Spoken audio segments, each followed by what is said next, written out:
The first rays of the sunlight crept into Akelo's small clay hut. She stretched and yawned, her heart heavy but her spirit determined. Today is like every day. She would start with kindness, even if the world wasn't kind back. Akelo, 27 years old, had a skin as pale as the moon. Her albino skin made her stand out in the village of Namaru, where everyone else had rich dark complexions. Many villagers whispered behind her back, calling her a curse. Others laughed outright, pointing fingers whenever she walked by. But Akelo never let sadness show. She carried her late mother's words in her heart. Kindness will always shine brighter than cruel. She tied a red cloth around her waist, grabbed a basket and stepped outside. The morning air was cool and the sound of roosters crowed filled the village. Her first stop was always at the water well, where women gathered to fetch water. "Good morning, everyone," Akelo greeted with a bright smile as she approached the well. The women glanced at her, then turned away, whispering and giggling. "What's so good about the morning when a curse is near?" One of them murmured, loud enough for Akelo to hear. Akelo's smile fluttered for a moment, but she quickly recovered. She filled her pot with water and began her walk back home. Along the way, she saw a little boy crying by the roadside. His wooden toy had broken. "What's wrong, Otim?" she asked, kneeling beside him. "They broke it," she sniffed, pointing at the group of boys in the distance. Akelo pulled out a piece of string from her basket and tied the broken parts of the toy together. "There, good as new," she said, handing it back to him. Otimu's face lifted up. "Thank you, Aunt Akelo," he said, running off to play. As she walked home, her heart felt lighter. Even if the villagers didn't appreciate her, she believed that one day someone would see her for who she truly was. Little did she know that the day was close than she thought. A stranger was on his way to Namaru, and he would change her life forever. Namaru was a lively village, the children playing by the streams, women weaving baskets and men tilling their fields. But beneath the cheerful surface lay a web of gossip, and Akelo was often the center of it. "Did you see her this morning?" one woman whispered to another as they walked back from the well. "She's always smiling as if she doesn't know she's cursed." Another woman chuckled. "She thinks kindness will make people forget her skin. Who would ever marry someone like her?" Akelo had heard these whispers all her life.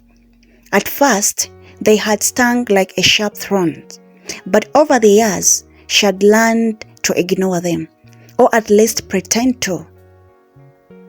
As she walked through the marketplace that afternoon to sell her handmade baskets, the laughters and stares followed her like shadows. "Akelo, do you ever sell those baskets? Or do people avoid them too?" one man sneered. Akelo looked at him calmly. "Kindness is free, Ouma. You should try it." The crowd erupted in laughter, but this time it wasn't at her. It was at Ouma. He scowled and walked away, leaving Akelo to breathe a small sigh of relief. She set up her small stall under a mango tree, arranging her baskets neatly. A few women approached not to buy but to mock. "Maybe if you made the basket prettier like yourself, someone might actually want them," one woman said with a smirk. Akelo clenched her fist but said nothing. She refused to let their words ruin her day. As the sun began to set, Akelo packed up her unsold baskets and began the long walk home. She passed by the river where children splashed and played. Seeing their laughter brought a small smile on her face. But as she reached the edge of the village, she saw something unusual, a man she had never seen before. He was tall, with broad shoulders and confident strength. His clothes, though dusty from travel, were clean and well kept. He stopped to ask a group of villagers for directions. And Akello noticed how women jingled and adjusted their scarves. They clearly found him handsome. Akello stood quietly, watching from a distance. She assumed he would be like everyone else, kind to others but quick to judge her. But as the man turned to leave, his gaze landed on her. For a moment, their eyes met, and he gave her a small, genuine smile. Akello blinked in surprise. No one had ever smiled at her like that before. She quickly looked away and hurried home, her heart racing. That night, as she sat by a dim glow of her lantern, she couldn't stop thinking about the stranger. Little did she know that single smile was about to change everything. The following day, Akello woke up earlier than usual. Sleep had been restless, her thoughts consumed by the stranger's smile. She tried to push the memory away. It's probably nothing. He smiled out of politeness, she told herself. Still, there was a tiny spark of hope she couldn't extinguish. She carried her basket and headed to a river bank to gather reeds for her weaving. It was her quiet escape, where no one could mock her or whisper behind her back. The sound of the bird offered a rare moment of peace. As she walked, memories of her childhood surfaced. She remembered running through the fields with other children, laughing and playing without a care in the world. Back then, her skin hadn't mattered. But as she grew older, the whispers began. Akello, why is your skin so pale? Did your parents hang the gods? She brings bad luck. Don't stand near her. One by one, friends drifted away, leaving Akello alone. Her father had died when she was young, and her mother died a few years ago.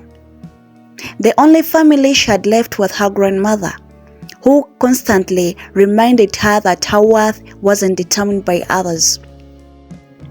A sudden rustling in the bushes startled her.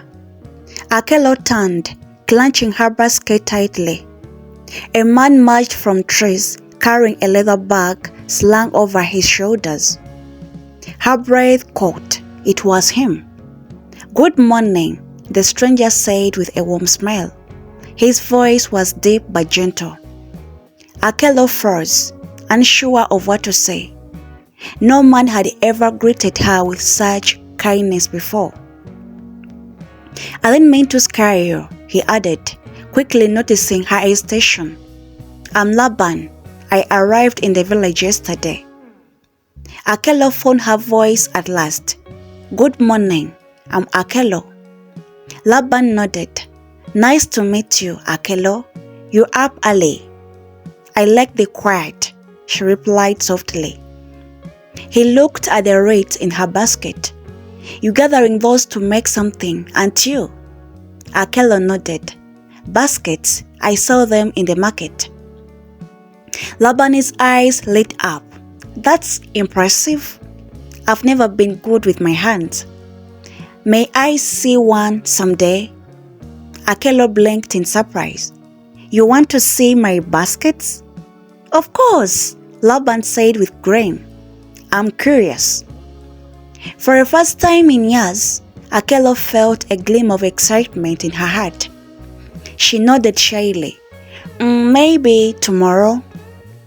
As Laban walked away, Akello watched him until he disappeared in the trees. For the first time, someone had shown genuine interest in her, not out of pity but out of curiosity. She smiled to herself, but a doubt crept in. What if he's just like others? What if this is a cruel joke? Her thought strengthened as she finished gathering her reins and headed home. Deep down, she knew that her life was about to change, but whether for better or worse, she couldn't yet tell. The next day, Akela woke up with a flutter in her chest. She had been nervous all night, wondering if Laban would actually come to see her basket, or if he was just being polite. She quickly brushed her hair, put on her best smile, and gathered the basket she had worked on the day before. The market was busy as usual, with women selling fruits, vegetables, and handmade goods. Akelo set up her small stall under the same mango tree where she always did, arranging her baskets carefully. She glanced around, hoping to spot Laban, but there was no sign of him. As the hours passed, her hope began to fade. Maybe he forgot, she thought, feeling a small pang of disappointment. Just as she was about to pack up and go home, she heard a familiar voice. "Hello, Akelo." She looked up and saw Laban standing at her stall, smiling warmly. His eyes sparkled with interest. "I didn't forget," he said. "I've been meaning to come by earlier, but I had some things to take care of. Your basket looks beautiful." Akelo's heart skipped a beat. She didn't expect him to come, let alone compliment her work. "Thank you, Laban. I make them with care," she replied, feeling both shy and proud. Laban picked up one of the baskets, inspecting it closely. "You are very talented," he said. "I could never make something like this. Do you mind if I buy one?" Akelo's eyes widened in surprise. "You want to buy one?" "Of course. I think I'll take this one," Laban said, pointing to a small woven basket. Akelo smiled and wrapped the basket carefully. "Thank you. I'm glad you liked it." As he handed her some coins, Laban asked, "How about we have a cup of tea together? I know a quiet place by the river." Akelo hesitated for a moment. Should I? What if he's just being kind? But then she remembered how genuine Laban's smile had been and how he had treated her like a normal person, not as someone to avoid or laugh at. "Yes, I would like that," she said softly. Laban led her to a peaceful spot by the river, where the sound of water flowing gently over the rocks. The setting sun painted the sky in the shades of orange and pink. They sat down on a large rock by the water and Laban began to prepare tea. "So, Akelo," he began, handing her a warm cup. "Tell me more about yourself. I don't know much about you, except that you make beautiful baskets." Akelo felt a slight nervousness, but she quickly realized that Laban was listening intently, his eyes kind and patient. "I don't have much to tell.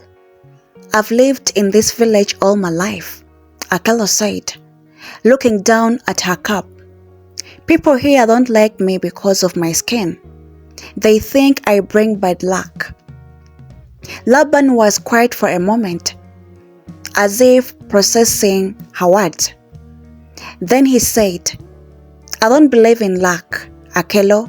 I believe in people, and I think you are a kind, strong person." Akelo blinked in surprise. "You do?" "Of course," Laban said, smiling warmly. "I see a lot of people in this world, and few have the kind of strength you do. You don't let the cruel of others change who you are. That's rare, Akelo." Akelo felt a wave of emotion rush through her. No one had ever said anything like that to her before. For a moment, she could barely speak. "Thank you, Laban," she whispered.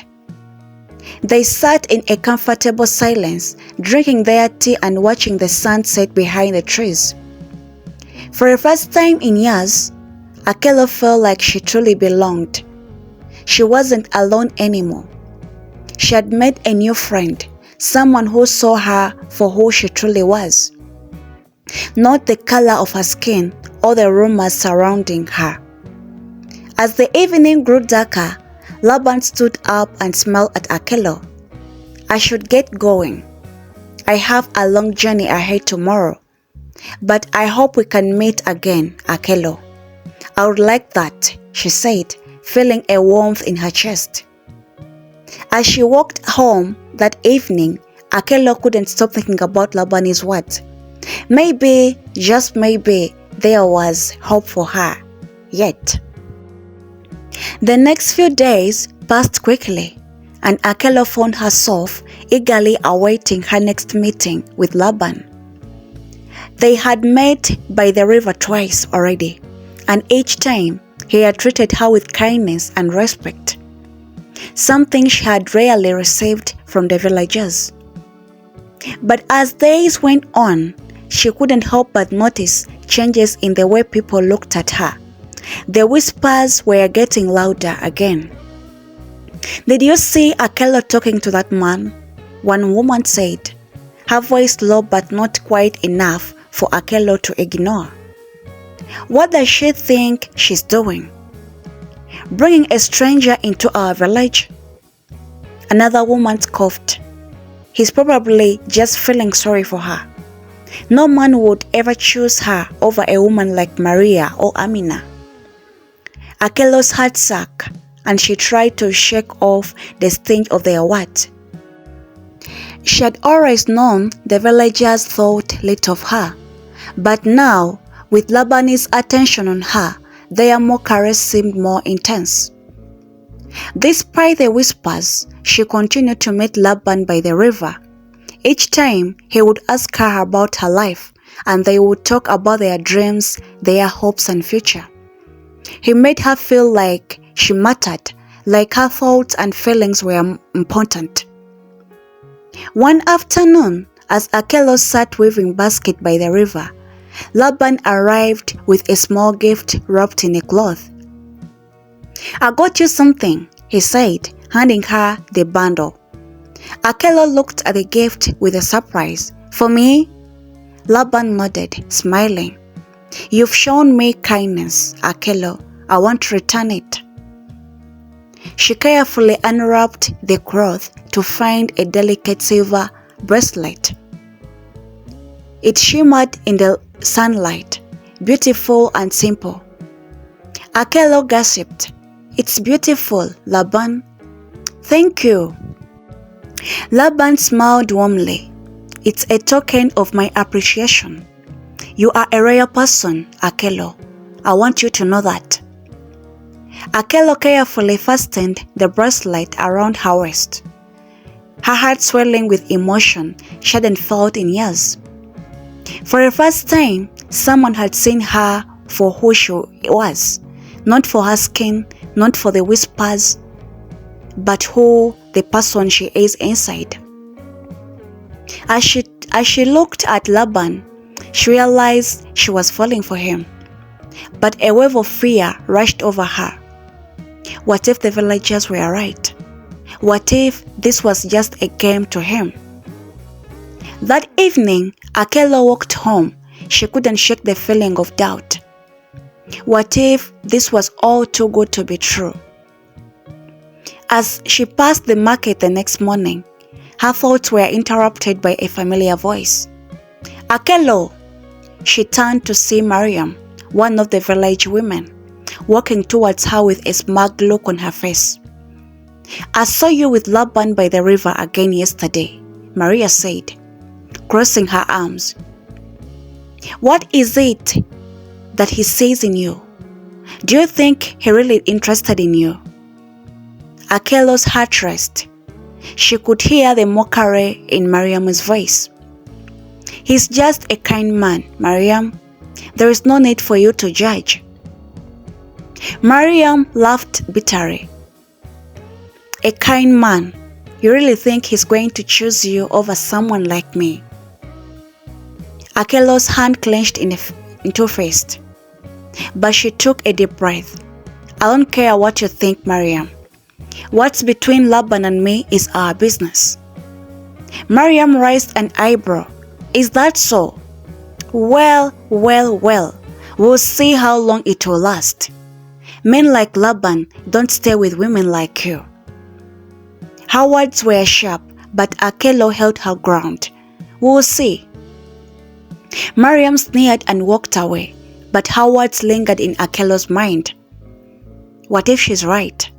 What if Laban does leave me just like the others? As the days passed, Akelo couldn't ignore the weight of the villagers' words. But she also couldn't shake the warmth she felt whenever she was with Laban. Despite the fear and doubt inside her, she knew one thing for a certain. She wasn't going to let the whispers of the village stop her from experiencing something real and meaningful. But little did she know the villagers' gossip was just the beginning of a much bigger challenge. This is the end of our part 1. Will Akelo bear all the mocking, all the harsh words the village is telling her or she's facing, and will Laban stay by her side forever? We're going to continue with that in our part 2. Kindly subscribe if you've not yet subscribed, and give it a thumb up. Bye bye, see you in my next video. I love you all.